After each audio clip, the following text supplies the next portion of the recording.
नमस्कार। कहानियों के कलरों में आप सबका बहुत स्वागत है। आज की कहानी का शीर्षक है मछुआ। कहानीकार हैं अमरकांत जी। कहानी शुरू करने से पहले मेरा आप सबसे विनम्र निवेदन है, यदि मेरे द्वारा सुनाई गई कहानियाँ आप सबको पसंद आती हों तो कृपया चैनल को ज़रूर सब्सक्राइब करें और अपने मित्रों में भी साझा करें। तो चलिए शुरू करते हैं। भीतर से बंद दरवाजों की कुंडी खुलने की आवाज सुनाई पड़ी। क्षण भर की प्रतीक्षा के बाद अनिलेश ने किवाड़ ठेलकर कमरे में कदम रखा तो उसकी दृष्टि अदृश्य शरीर के पीछे बगुले के पंख की तरह श्वेत फड़फड़ाते आंचल को ही पकड़ सकी। चाची जी नहीं है क्या? बेत की कुर्सी कुछ आगे खींचकर बैठते हुए उसने जैसे हवा से प्रश्न किया। भीतर बरामदे से खुशी और लज्जा की उत्तेजना तथा कंपन से युक्त कोमल स्वर को सुनकर वह आगे कुछ न बोला और चुपचाप दरवाजों पर टंगे लाल पर्दे को देखने लगा जो हवा में उड़ रहा था। फिर अपने चिकने, काले और उल्टे झाड़े गए बालों पर धीरे धीरे हाथ फेरकर कमरे को निहारने लगा, जिसके बीच में दीवार से सटे तख्त पर काली मोटी दरी तथा जोगिया रंग की साफ चादर बिछी थी। परंतु सहसा नीरजा हवा के तेज झोंके की तरह भीतर आई और किताबों की अलमारी से 2 पत्रिकाएं निकालकर तख्त पर रखती हुई उसी तरह वापस चली गई। उसने अनिलेश की ओर एक बार भी नहीं देखा। उसका चेहरा तमतमाया हुआ था और बड़ी बड़ी आंखें किसी उमंग से चमक रही थीं। उसकी चौड़ी मुलायम पीठ पर फैले लंबे और घने बाल कमर के नीचे लहराते चले गए थे। अनिलेश खोई खोई दृष्टि से उधर देखता ही रह गया। पत्रिकाएं लेकर वह उलटने पुलटने लगा, लेकिन उसकी तबीयत उचट सी गई। उसका हृदय गहरे दुख से भर आया था। उसके समझ में नहीं आया था कि इन कुछ ही महीनों में उसमें ऐसा परिवर्तन कैसे हो गया। स्नान पर्व के समय ठसाठस भरी धर्मशाला के समान इस बस्ती में वह बहुत दिनों से रहता था और 1.5 वर्ष पूर्व सीता देवी जब इस क्वार्टर में आई तो उसका जीवन निर्द्वंद था। उसके मित्रों ने कहा कि उसकी 5 उंगलियां घी में हैं, क्योंकि माँ की उम्र 40 से अधिक नहीं और बेटी का शरीर बरसाती नदी की तरह बढ़ा हुआ है। वह एक सरकारी दफ्तर में काम करता था और अपनी पत्नी को सदा गांव में रखता था। उसकी शक्ल सूरत भी अच्छी थी। उसका जीवन दर्शन था कि इस भवसागर में स्त्रियां मछलियां हैं और वह मछुआ। वह कहता था कि जाल डालने के लिए बुद्धि और अनुभव की आवश्यकता होती है। बुरे काम के लिए कोई भी स्त्री बुरी नहीं होती और परिश्रम नहीं करना चाहिए जहाँ सफलता की आशा हो। इसीलिए वह गरीब या मर्द शून्य कुटुंबों, कमजोर पतियों की बीवियों तथा घरेलू अन्यायों से असंतुष्ट युवतियों को ध्यान में रखकर अपनी योजनाएं बनाता था। नीरजा को देखकर उसके मुंह में पानी भर आया। गोरा चेहरा, लचकदार मजबूत शरीर, शब्दहीन चाल और नुकीली नाक, जो खुशी का भार न संभाल सकने के कारण हल्के से सिकुड़ जाती थी। परंतु एक शाम को जब वह दफ्तर से लौटा, उसका शरीर चूल्हे के तवे की तरह जल रहा था। रात भर बेहोश सा पड़ा था और दूसरे दिन सीता देवी उसको कब देख गई और कब डॉक्टर को ले आई, यह भी उसको ठीक ठीक याद नहीं। माँ बेटी की तीमारदारी से वह शीघ्र ही चारपाई से उठ सका, लेकिन अचंभे की बात यह थी कि बीमारी के बाद भी उसके प्रति सीता देवी का स्नेह बढ़ता गया था, जिसके कारण वह उनके परिवार में घुल मिल गया। उसने उनके यहाँ कितनी बार भोजन किया या नाश्ता, इसकी कोई गिनती नहीं। घर में कोई खास चीज बनने या किसी के यहाँ से मिठाई प्रसाद आने पर उसका हिस्सा अलग रख दिया जाता। शहर के किसी बालिका विद्यालय में पढ़ाने वाली वह साधारण सी महिला जितनी कर्मठ थी उतनी ही निश्चल भी। नौकरी के अलावा वह शाम सवेरे ट्यूशन, बाजार हाट, रसोई पानी सब कुछ करती थी। 10 वर्ष पूर्व पति की मृत्यु के बाद से अब तक घोर परिश्रम करके उन्होंने अपनी लड़की को इंटरमीडिएट में पहुंचाया था। नीरजा अपनी माँ के कड़े अनुशासन में रहकर पढ़ने लिखने के अलावा पुस्तकों पर कवर चढ़ाती, कमरे को सजाती, पर्दों और तकियों के गिलाफ को बदलती, दीवार पर नए चित्र कैलेंडर टांगती और घूमने टहलने या मनोरंजन के नाम पर बस्ती की शिक्षित नवविवाहित बहुओं से सिलाई कढ़ाई के नए गुर सीखती। अनिलेश यह सोचकर मन ही मन बहुत प्रसन्न हुआ कि अब जाल डालना बहुत आसान हो गया है। उसका दिल साफ नहीं था, इसीलिए वह अपने एहसानों का पलड़ा भारी रखने की चेष्टा करने लगा। उसका यह भी कहना था कि पैसे से स्त्री का दिल मोम की तरह पिघल जाता है, इसीलिए वह अंधाधुंध खर्च भी करता था। सीता देवी ने कई बार मना किया, लेकिन वह आग्रह करके बाजार हाट कर देता। अक्सर अपने पैसे से ढेर से फल और मिठाई लाकर रख देता और निर्जया के लिए पत्र पत्रिकाएं और पुस्तकें खरीद लाता। परंतु इतने से ही उसको संतोष न हुआ, जैसे उसके दिल में कुछ काटता हो। अब वह अपनी हैसियत तथा आचरण के संबंध में डींग भी मारने लगा, जैसे अत्यधिक महत्वहीन बात कह रहा हो। इस तरह हल्के फुल्के ढंग से बताता कि गांव में उसके सैकड़ों बीघे बाग बगीचे हैं, नौकर चाकरों की भीड़ लगी रहती है, रोज ही बाहर के लोग आकर खाते पीते रहते हैं, और उसके पिताजी इतने हठी हैं कि अपनी छोटी सी जिद पूरी करने के लिए हजारों रुपए खर्च कर देते हैं। उसने कई बार यह भी कहा कि उसके दिल की भावनाओं का लोग गलत मतलब निकालते हैं, जबकि वह दूसरों के लिए जान देने को तैयार रहता है। माँ और बेटी उसकी बातें हास्य, कौतूहल, विश्वास और आश्चर्य के भाव से ध्यानपूर्वक सुनती थीं। वह शीघ्र ही एक ऐसी परेशानी महसूस करने लगा जिसकी उसने कल्पना भी न की थी। इसी बीच बस्ती में वह जोर की अफवाह फैली कि अनिलेश का माँ और बेटी दोनों से संबंध है। लोग यह भी कहते कि सीता देवी बहुत घुटी औरत है और बेटी की जवानी का लालच देकर अपना स्वार्थ लाभ कर रही है तथा रुपए भी खूब ऐंठ रही है। यही नहीं, धीरे धीरे जान पहचान की औरतों ने सीता देवी के घर जाना बंद कर दिया। अनिलेश के मित्र उस पर व्यंग कसने लगे। जब वह सीता देवी के घर के अंदर रहता तो पड़ोस का कोई लड़का किसी बहाने से भीतर आकर टोल लेता। एक दिन नीरजा बस्ती की अपनी कुछ सहेलियों से लड़ गई और उसने उनके आक्षेपों का उत्तर देते हुए कहा कि अनिलेश जैसा शरीफ व्यक्ति बस्ती में दूसरा कोई भी नहीं। परंतु इतने पर भी उस विधवा अध्यापिका के व्यवहार में कोई परिवर्तन नहीं हुआ। अनिलेश के हृदय पर किसी ने बोझ रख दिया था। वह गंभीर रहने लगा। जब वह नीरजा के सामने जाता तो उसकी आंखें नीची हो जाती। उसको कभी कभी क्षोभ होता कि सीता देवी उस पर क्यों विश्वास करती हैं।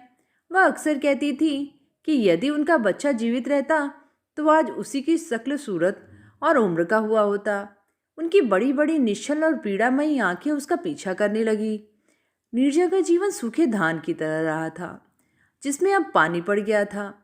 परिचय के पूर्व उसने अनिलेश के संबंध में सोचा भी नहीं था, लेकिन माँ का रुख अनुकूल होते ही वह सहसा बसंत ऋतु की हवा की तरह कोमल हो गई थी।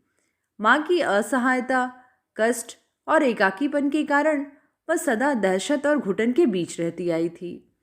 जब दूसरों के घरों में रिश्तेदार आते, जिसके कारण खूब चहल पहल तथा हुड़दंग होती, या पड़ोसी लोग खेल तमाशा जाते, तो उसका हृदय एक अनजान उदासी और रिक्तता से परिपूर्ण हो जाता। परंतु उसकी माँ किसी रिश्तेदार के यहाँ जाना नहीं चाहती थी, क्योंकि उसके पिता की मृत्यु के बाद किसी ने भी उनसे अच्छे व्यवहार नहीं किए थे।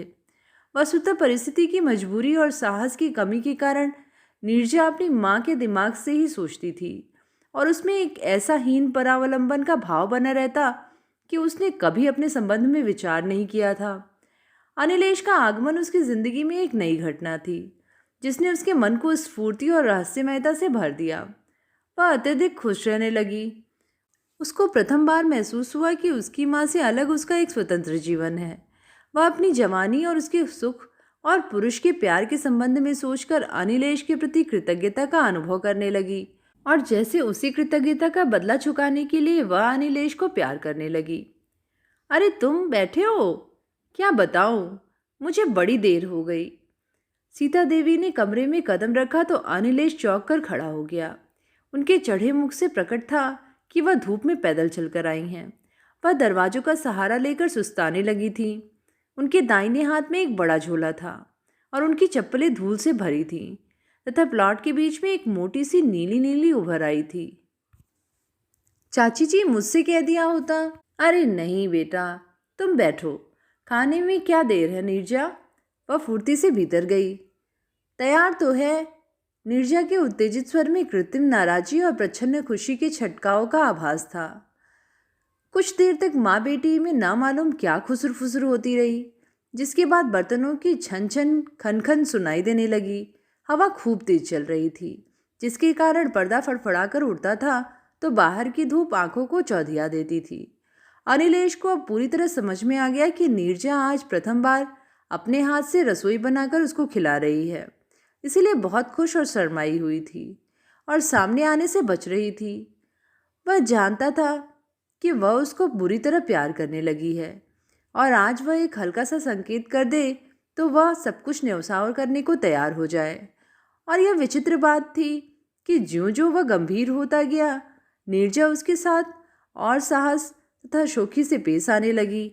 ना मालूम कितनी बार उसके कमरे में आकर उसकी किताबों को उलट-पुलट गई है, उसका स्टोव जलाकर उसके लिए चाय बना गई है, उसके कमरे में झाड़ू लगा गई है, उसके कमरे को सजा गई है और देर तक चिड़ियों की तरह चहक कर पता नहीं कहाँ कहाँ की बातें कर गई है। अकेले में वह उसको देर तक घूरती रह जाती थी। उसकी चाल, उसकी बोली, उसकी हंसी, उसकी पोशाक, उसकी हर एक बात खुले पृष्ठ की तरह थी। परंतु अनिलेश ने कभी भी अपने हृदय की इच्छा प्रकट नहीं की, अपने किसी व्यवहार या संकेत से भी नहीं। आखिरकार ऐसा क्यों? कोई दुख उसके हृदय में तेज छुरी की तरह धंसता गया। नीरजा तेजी से कमरे में आकर अनिलेश के सामने एक छोटी मेज और स्टूल रख गई। उसने एक बार उसकी ओर ऐसी दृष्टि से देखा जैसे भारी प्रशंसा का काम कर रही हो। उसने अपनी सफ़ेद साड़ी बदलकर एक लाल रेशमी साड़ी पहन ली थी जो हवा में सरसरा रही थी। नीले रंग के ब्लाउज में उसका शरीर कसमसा रहा था। उसने अपनी चोटी भी गूंथ ली थी जो उसकी कमर के नीचे हिल रही थी। काफ़ी चीज़ें बना ली? नीरजा ने फिर एक बार मेज पर थाली रखी तो अनिलेश ने कहा, कुछ तो नहीं बनाया। नीरजा ने तिरछी दृष्टि से देखा और फौरन भीतर चली गई। अब सीता देवी कमरे में आकर उसको पंखा डुलाने लगी। नीरजा भीतर बरामदे में ही रह गई थी।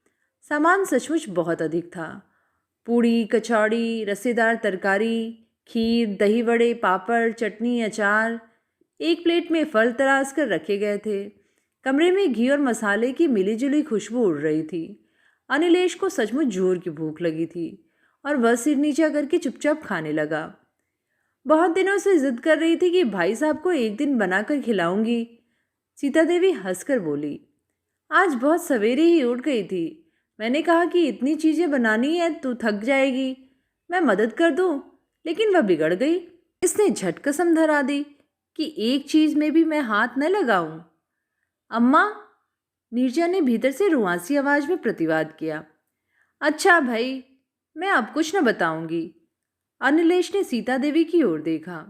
उसके होठ एक व्यर्थ सी मुस्कुराहट में फैल गए थे, परंतु वह कुछ बोला ही नहीं और चुपचाप खाता रहा। लेकिन उसको लगा कि खाने के प्रति उसका सारा उत्साह जाता रहा और उसका हृदय एक बोझ की तरह भारी होता गया। वह ग्रासों को जल्दी जल्दी चबाने लगा था। भीतर एक काला भंवर आकर देर से भनभना रहा था और कमरे में बाहर की उदासी और सूनापन सिमट आया था। थाली लेकर सीता देवी आंगन में चली गई। अनिलेश हाथ मुंह धोकर कुछ देर तक कुर्सी पर बैठा रहा। फिर सहसा उठकर बोला, चाची जी, मैं चलता हूँ, एक ज़रूरी काम है। अरे बेटा, जरा इसकी तारीफ भी तो कर दो। यहाँ खड़ी मुंह फुलाकर भुनभुना रही है कि इतनी मेहनत से खाना बनाकर खिलाया और तारीफ का एक शब्द भी नहीं। सीता देवी हंस रही थी। ओह, मैं तो भूल ही गया, बड़ा बेवकूफ़ हूँ मैं। भोजन वाकई में बड़ा अच्छा बना था। फिर एक भारी कदम रखते हुए धीरे धीरे बाहर निकल गया। शाम का अंधकार बढ़ता आ रहा था।